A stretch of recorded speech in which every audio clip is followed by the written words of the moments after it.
which we find our scholars discussing in the book of Aqidah.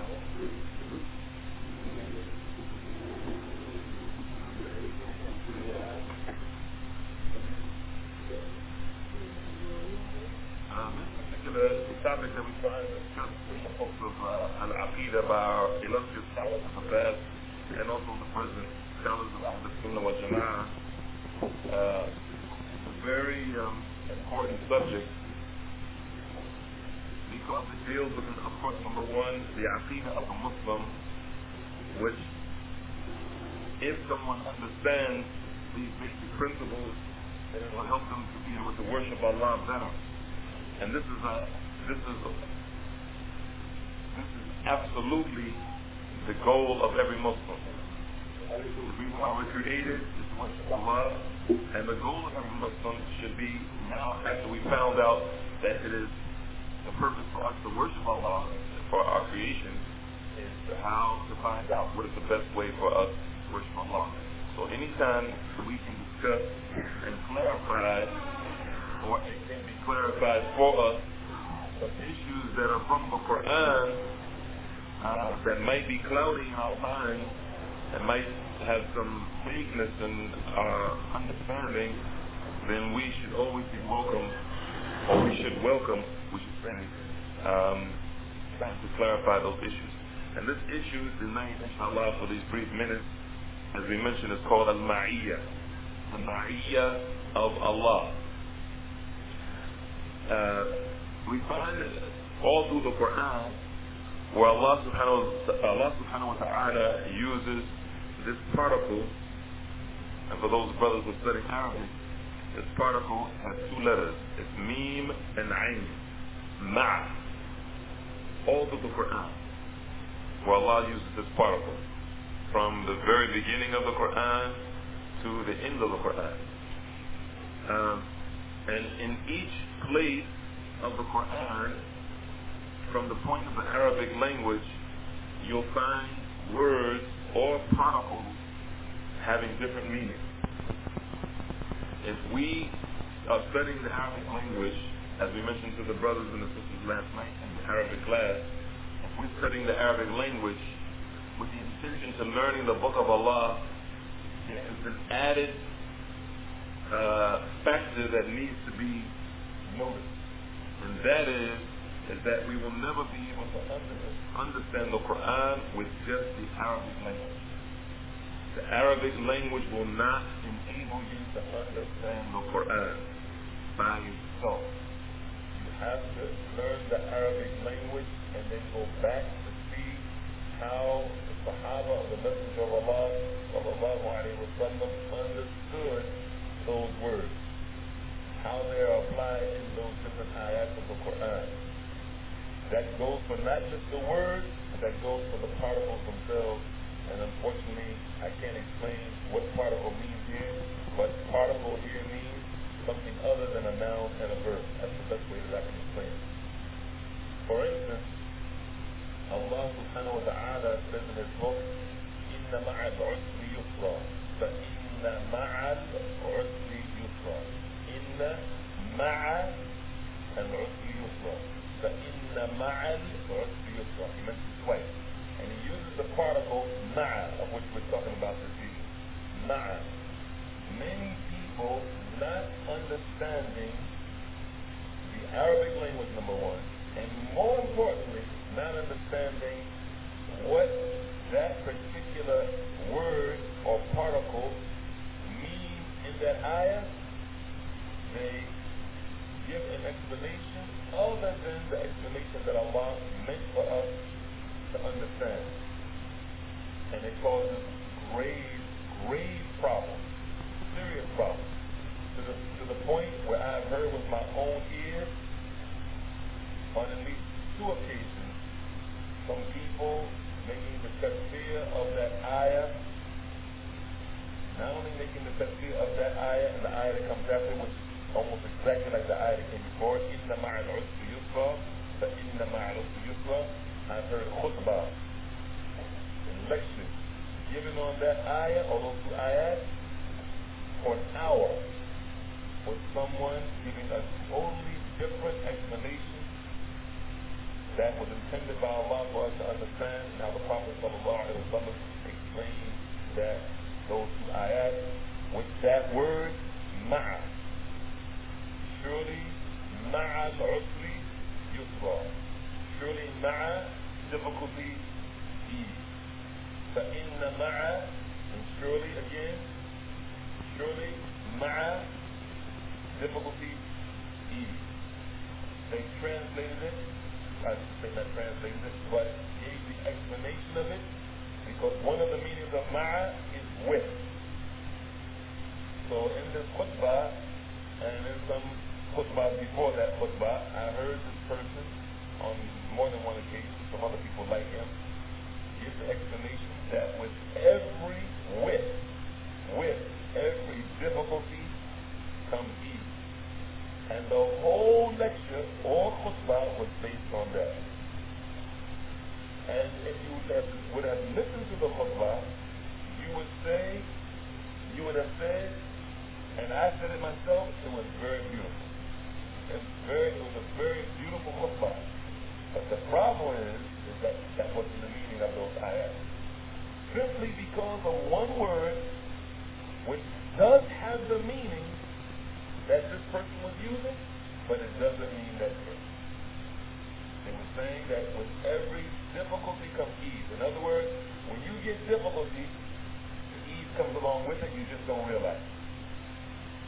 But that's not the meaning of the ayah. Because the word ma'a here means ba'da.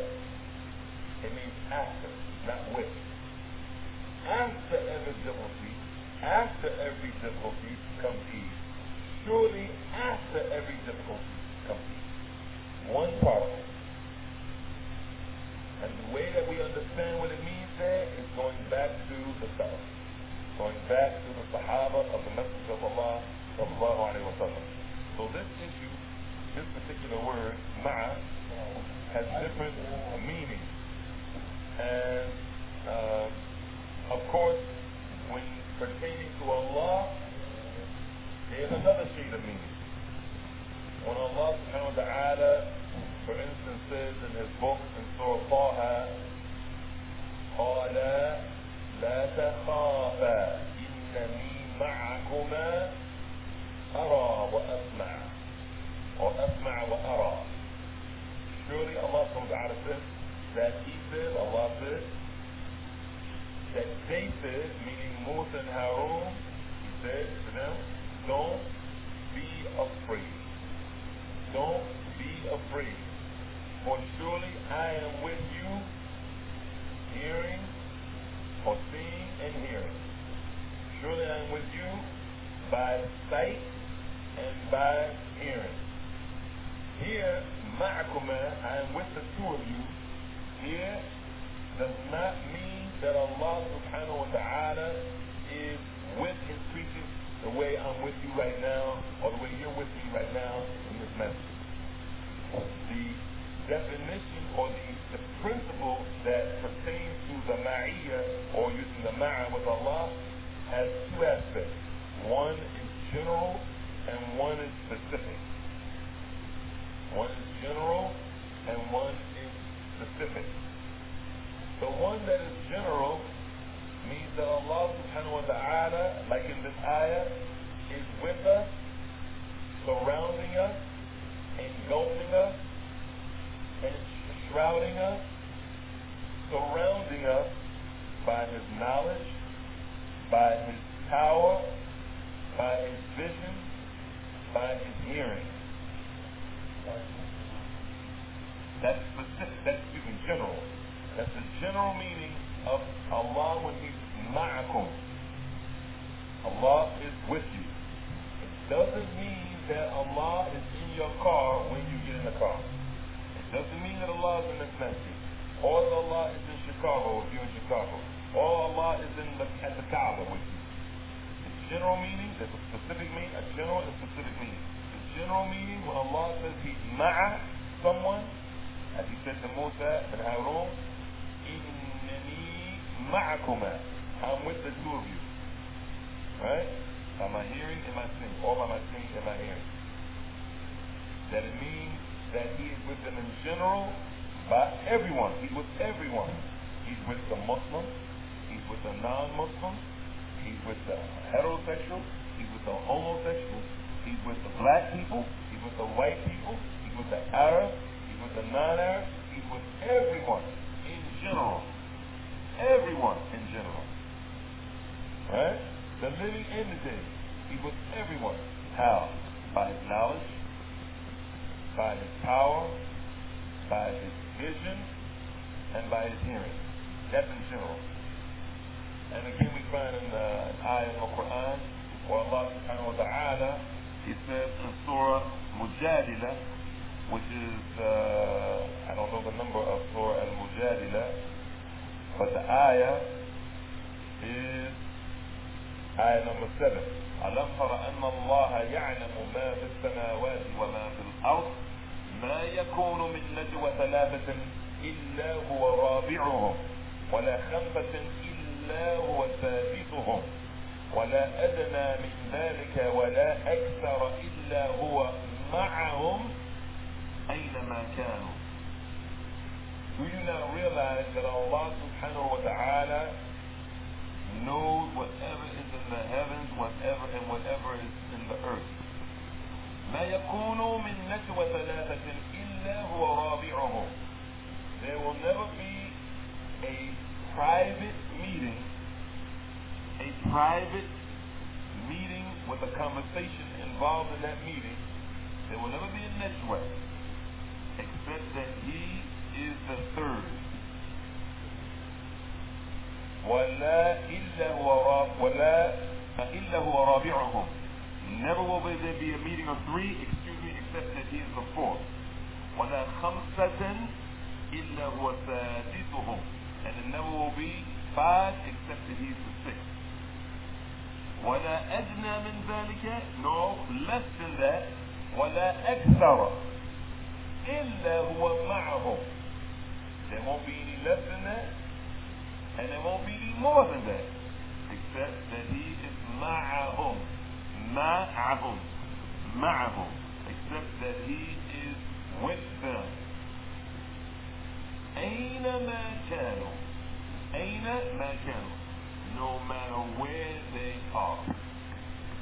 This doesn't mean that when you and your wife are in the privacy of your home, in your bedroom, and you're having a conversation, that Allah subhanahu wa ta'ala is the third. Or if there's three people, you, your wife, and your daughter, and you're having a conversation, that Allah is the fourth.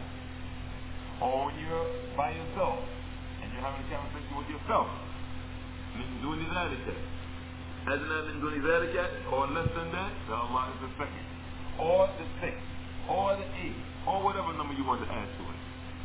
What it means is, the general meaning is that Allah knows what you're saying, and he hears what you're saying. He knows what you're saying, and he hears what you're saying. This is in general, with everybody. As for the specific meaning of the ma'iyah of Allah subhanahu wa ta'ala, the specific meaning is only for those who believe in Allah. Only for those who believe in Allah. The general meaning, he's with everybody, Muslim and Kafir. But the specific meaning, he's only with the believers in him and the last day. Those who believe in Allah, his messengers, his books, angels, etc. And that ma'iyah now is the meaning of it now is the help of Allah, the support of Allah, the aid of Allah, and the assistance of Allah is with those people. That's a specific meaning. The aid is with the Muslims, the support is with the Muslims, the help is with the Muslims, the assistance of Allah is with those who believe in Him. As for Allah Himself, Allah subhanahu wa ta'ala is over His throne in a manner befitting His majesty. He does not dwell with His creatures. Like some of the Sufis, many of the Sufis believe in something called Wahdatul Wujud. Wahdatul Wujud, which is Allah subhanahu wa ta'ala is everywhere, meaning he's part of his creation, he dwells within his creation, and his creation dwells within him. And this is why you see many of the Sufis, not many of the Sufis, all of the Sufis, they will say, and Allah knows best, they will say, using this ayah, أَلَمْ تَرَ أَنَّ اللَّهَ يَعْلَمُ مَا فِي السَّمَاوَاتِ وَمَا فِي الْأَرْضِ مَا يَكُونُ مِنْ نَجْوَى ثَلَاثَةٍ إِلَّا هُوَ رَابِعُهُمْ وَلَا خَمْسَةٍ إِلَّا هُوَ سَادِسُهُمْ وَلَا أَدْنَى مِنْ ذَلِكَ وَلَا أَكْثَرَ إِلَّا هُوَ مَعَهُمْ أَيْنَمَا كَانُوا wherever they are. The Sufis will say, you see, this is a proof Allah is with us no matter where we are. And they will go to the point where they will say that even in the bathroom. If you're in the bathroom, Allah is with you. If you are in Auburn Correctional Facility, in an SHU Special Housing Unit, Allah is with you. If you're in a trench, out in the desert, or in the battlefield, Allah is in that trench. Alright? If you, may Allah protect us, your car goes off an embankment, and you are in that car, it's submerged under water, Allah is in that car. If you're in a crack house, you're smoking crack, or you're in a shooting gallery, shooting heroin, may Allah protect us, Allah is there also. There's no time, and then they will say, they will ask you the silly question, which is not really silly, it's actually bid'ah.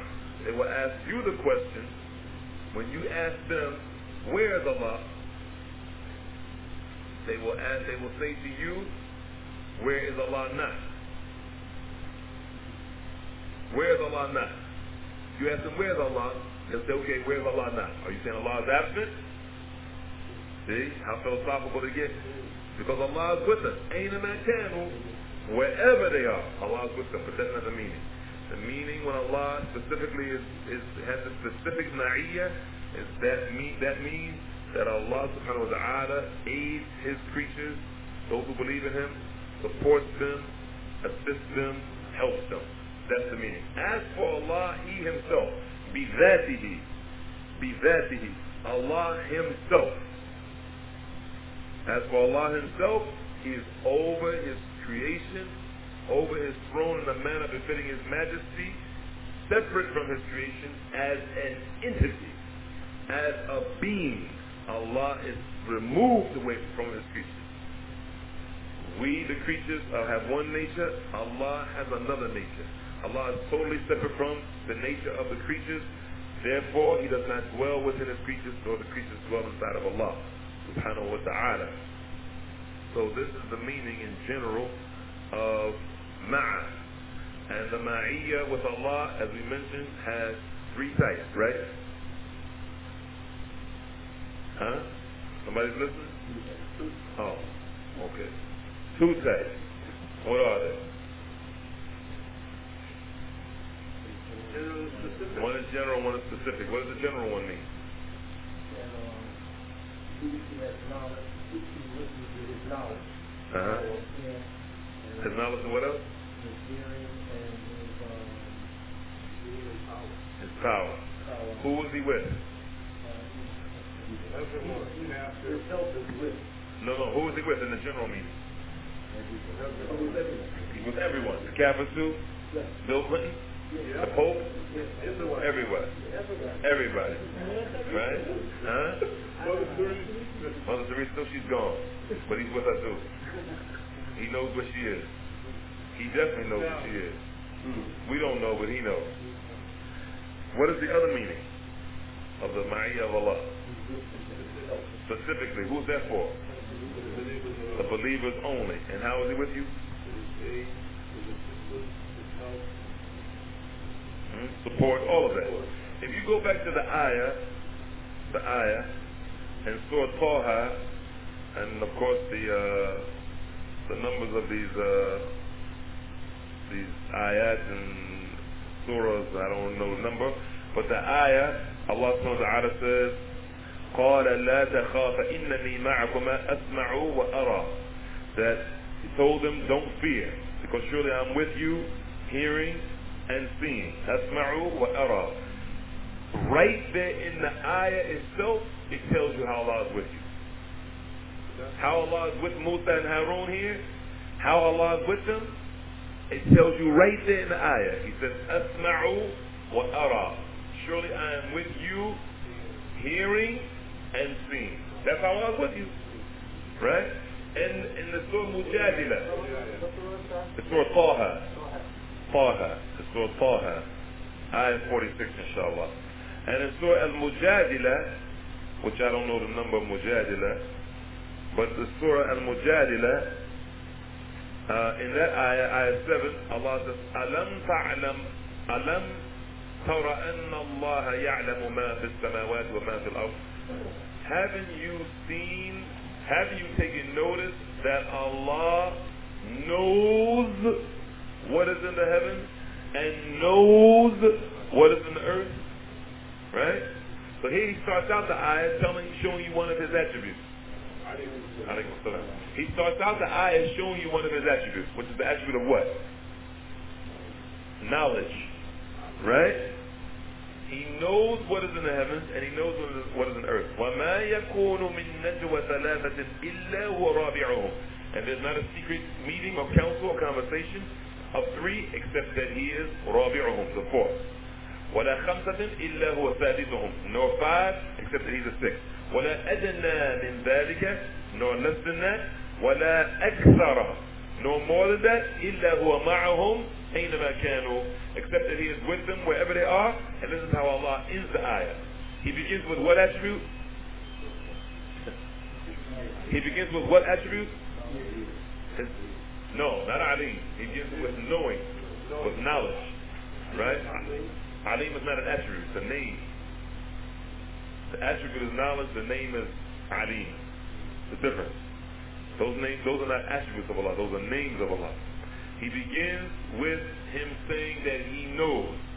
And then he ends the ayah saying, ثُمَّ يُنَبِّئُهُمْ بِمَا عَمِلُوا يَوْمَ الْقِيَامَةِ. Then he will inform them of that which they did on Yawm al-Qiyamah. He will inform them, إِنَّ اللَّهَ بِكُلِّ شَيْءٍ عَلِيمٌ. Surely Allah, بِكُلِّ شَيْءٍ, surrounds everything, encompasses everything by his knowledge.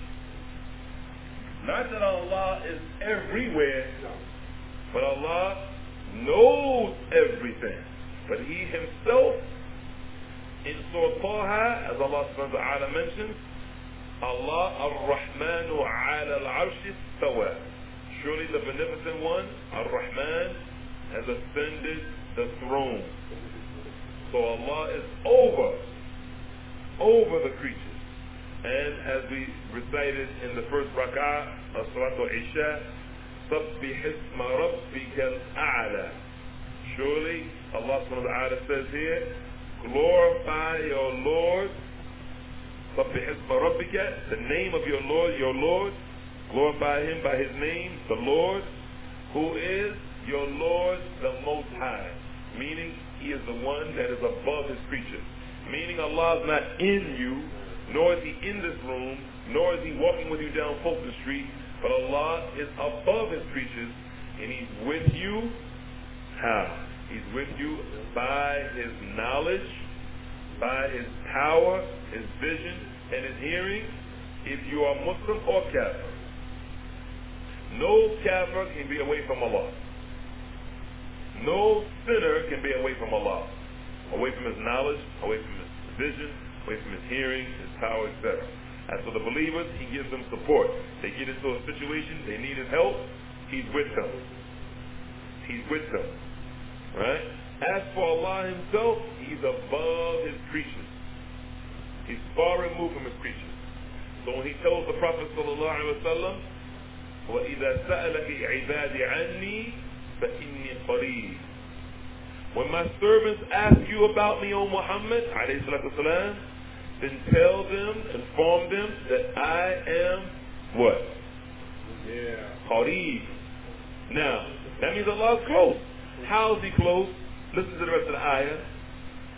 إذا سألك عبادي عني فإني قريب أجيب الدعوة الداعي إذا دعان. I answer the dua of every suppliant when he makes supplication. What does that tell you? What attribute is being hearing? Because I hear dua. That's how I'm with them. I'm close to them. How? Don't think that Allah is far, far, far, far away from you, that He can't help you and He can't hear you. No, I answer every dua of every suppliant when he calls on me. So now let him answer me.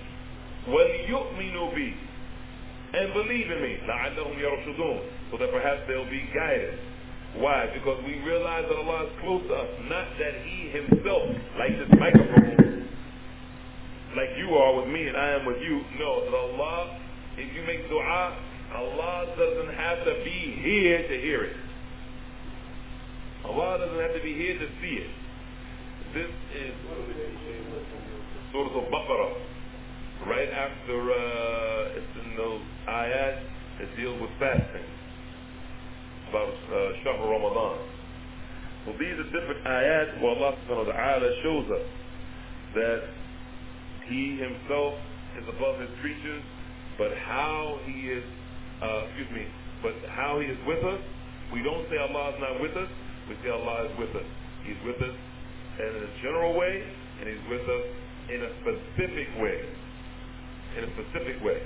Likewise, we have to be very careful, because there are some ayat that have more than one meaning pertaining to Allah being with us, or Allah's qurb, His closeness.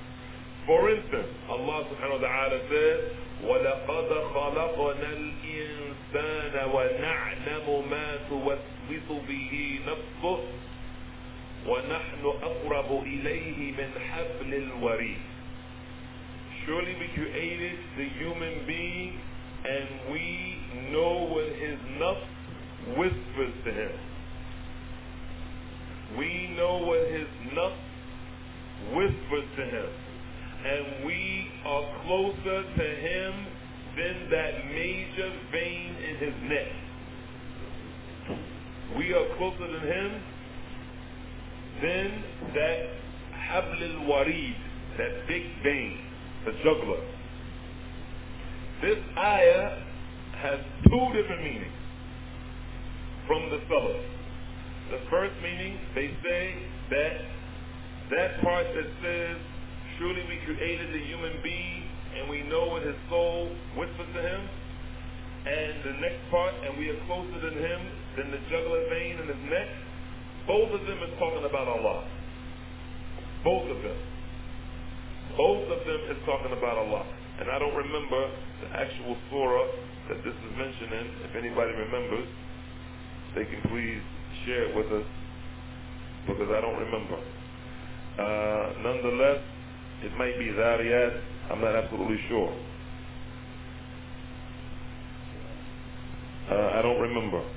But if somebody can check, inshallah, we'll check later on, because I don't remember exactly where that ayah is. It might be in Surah Qaf, it might be Zariyat. I don't know. But anyway, some of the people of the past, they say that this particular ayah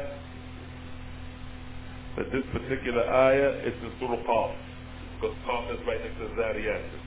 Surah Zariyat is the surah after Qaf. That's why in my mind I knew it was one or the other.